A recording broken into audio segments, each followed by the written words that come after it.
कथा श्री गुरु हरगोबिंद साहिब जी की। साईं बुढ़न शाह की वार्ता और कीरतपुर का वसाना। बाबा श्री चंद जी के द्वार से चलकर गुरु जी ने श्री गुरुदित्ता जी से प्रार्थना की कि बुढ़न शाह फकीर व्यास नदी से पार एक पहाड़ी के ऊपर बहुत समय से, जबकि श्री गुरु नानक देव जी उसके पास गए थे, तुम्हारा इंतजार कर रहा है।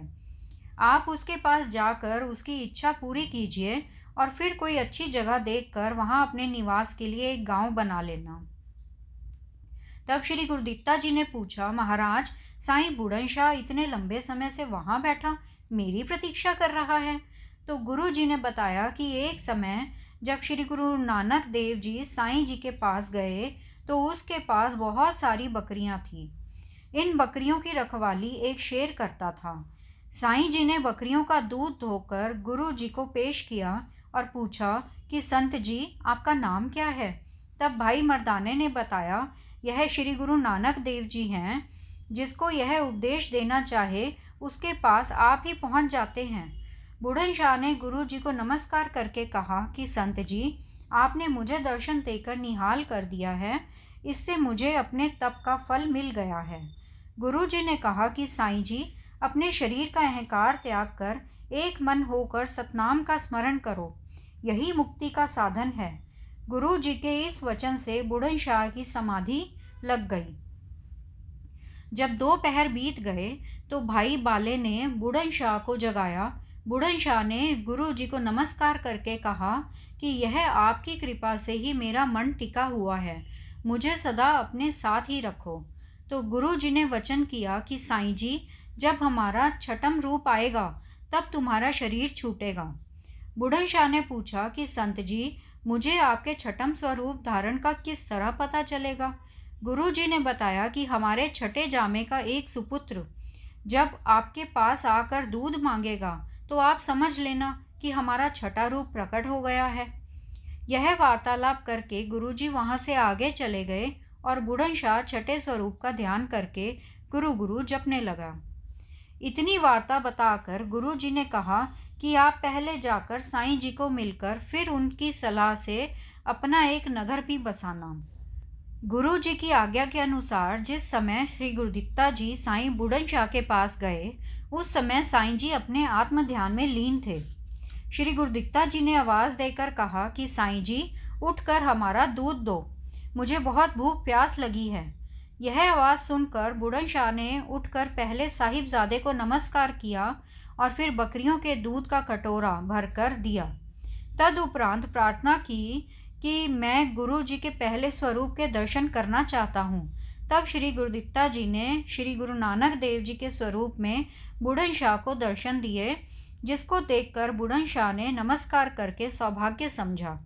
फिर श्री गुरुदित्ता जी ने कहा कि साईं जी, हम यहाँ अपना स्वरूप एक नगर बसाना चाहते हैं, आप कृपया करके हमें वह जगह बताओ जो नगर के लिए अच्छी है। तब साईं जी ने कहा कि इस पहाड़ी के नीचे जगह अच्छी है, यहाँ नगर बसा लो। साईं जी के संकेत से श्री गुरुदित्ता जी ने पहाड़ के नीचे एक खुली जगह देखकर नगर की नींव रख दी और निर्माण कार्य आरंभ कर दिया। थोड़े समय में ही अपने लिए मकान तैयार करवाकर श्री गुरुदित्ता जी ने अपनी पत्नी श्रीमती नती और सुपुत्र धीरमल सहित वहां निवास कर लिया। नगर का नाम श्री गुरुदित्ता जी ने कीरतपुर रखा। वडाली में सूर का उद्धार करना।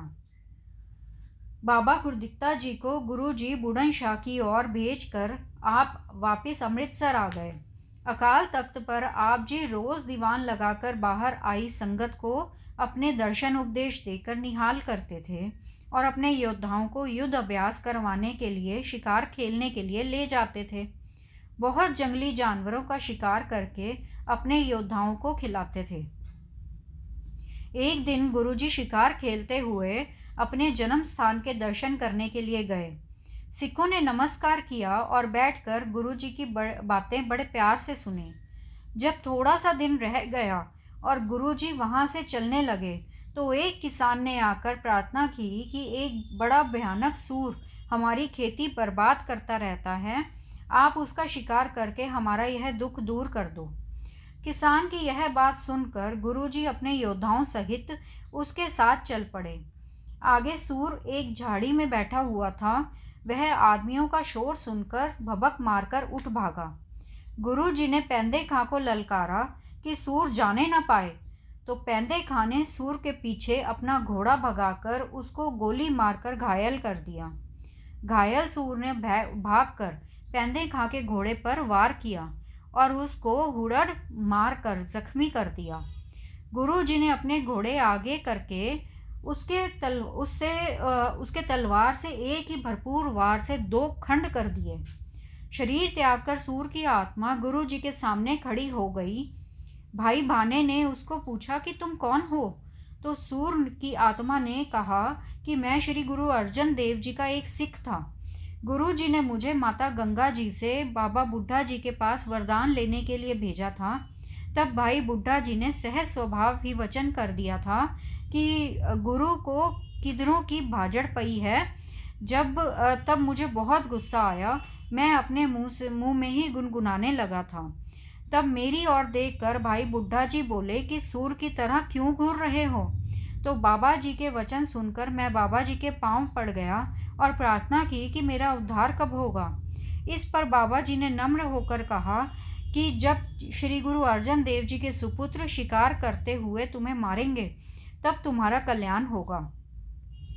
जब इतनी बात बताकर सूर की आत्मा आलोप हो गई, तो भाई भाना और कई सिख बड़े हैरान हुए। गुरुजी ने गड्ढा खोदकर सूर के शरीर को उसमें दबा दिया और यादगार वहाँ दमदमा यानी एक चबूतरा बनवा दिया। यहाँ अब गुरुद्वारा बना हुआ है, जो वडाली गांव से पश्चिम की दिशा में आधा मील तक दूर है। इसका नाम दमदमा करके मशहूर है। गुरु स्थानों की यात्रा। अमृतसर से एक दिन गुरुजी वडाली से भीड़ बाबा बुड्ढा जी गए। भीड़ का प्रबंध देखकर आप जी ने वहां बाबा जी की यादगार द्वारा भाई भाने को कहकर मंजी यानी एक चबूतरा बनवाया। बाद में तरन तारण जाकर भाद्रव महीने की अमावस्या प्रचलित की। फिर गुरुजी चोले साहब गुरु अर्जन देव जी के स्थान के दर्शन करके संगत को गांव चोले का प्रसंग बताया कि इसका नाम गुरुजी ने चोला क्यों रखा था। यहाँ से चलकर गांव पठेविंड गुरु नानक देव जी के डेरे के दर्शन करने के लिए गए। यह गांव बाबे कालू चंद जी का खानदानी गांव था।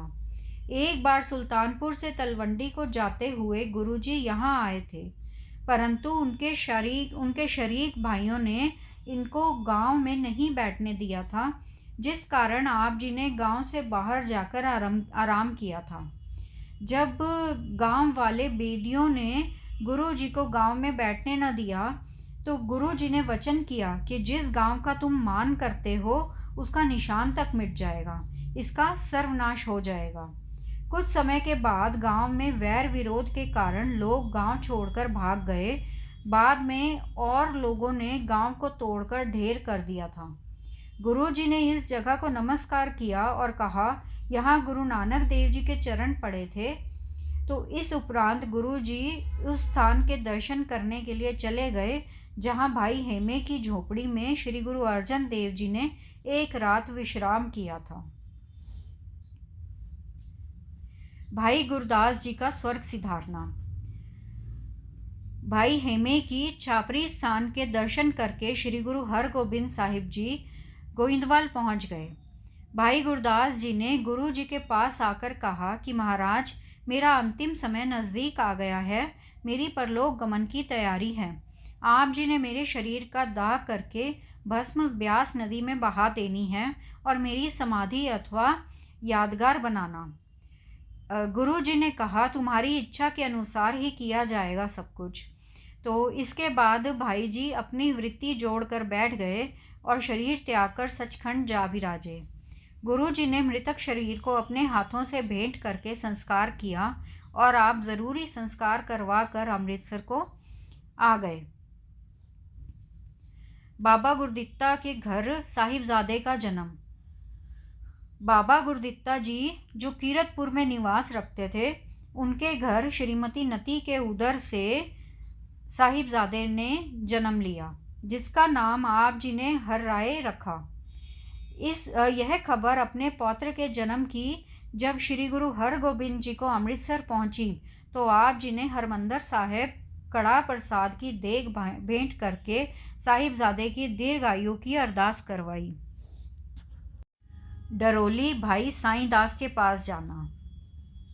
भाई साईं दास ने डरोली से गुरु जी को अमृतसर पत्र भेजा कि आप यहाँ वसोए के मेले पर ज़रूर आकर दर्शन दो।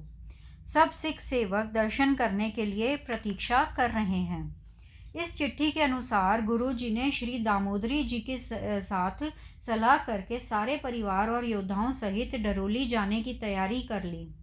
हरमंदर साहब की सेवा संभाल के लिए आप जी ने कुछ मनसदों को नियत कर दिया और नगर वासियों को धैर्य देकर आप अपना सब सैनिक और घरेलू सामान लेकर अपने सांडू साईं दास के पास 3000 शस्त्रधारी योद्धाओं सहित डरोली को पहुंच गए। सतनाम सतनाम सतनाम जी, वाहे गुरु जी। सतनाम सतनाम सतनाम जी, वाहे गुरु जी। वाहे गुरु तेरा शुक्र है, शुक्र है, शुक्र है तेरा दात्या, तेरा शुक्र है।